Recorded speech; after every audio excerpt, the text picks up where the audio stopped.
Well, I reconnected with Brian Keshen early 2016, and next thing I know, I was on staff helping out with the advocacy. There was a great opportunity with the new federal government in place and an emphasis on housing that there was a really need to get the message out there strong.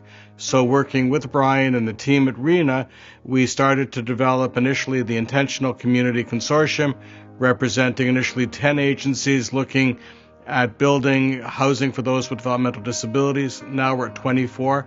And we started to advocate big and strong at Ottawa and down at Queen's Park to make sure they understood the needs of those with developmental disabilities, to understand the needs for housing. And our ask was at least 5% at the time of all housing dollars to go to those with developmental disabilities.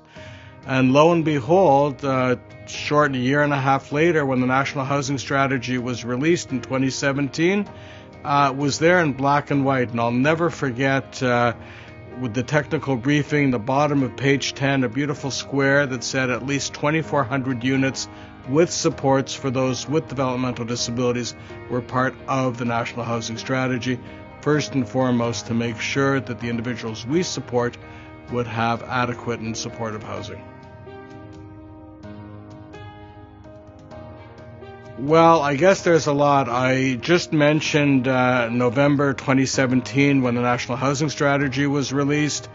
I would say going back to January 2019 when the City of Vaughan unanimously approved the Lou Fruitman Reena residence. Shortly after, we got the funding both from the federal government, CMHC, as well the October 2020 budget, when for the first time Reena was specifically mentioned in the provincial budget allocating funds for the residents. And I guess the next would have come just past summer when we got approval for the Frankfurt family Reena residence on Elmridge that's going to be built. And really, one thing I won't forget, because of COVID, as the Fruitman family Reena residence was being built, I didn't have a chance to walk through it as often as I would have liked. But just after Victoria Day of 2021, wasn't quite finished, but enough that you could see what was happening, I went on a tour of the building and came out with tears in my eyes that realizing it was going to be built, the improvement on the Reena community residence, and what the future was holding for Reena and the supported individuals who'd be able to move in. A lot of people come to me and say, we understand Reena's great, but we really don't understand what Reena does or has done.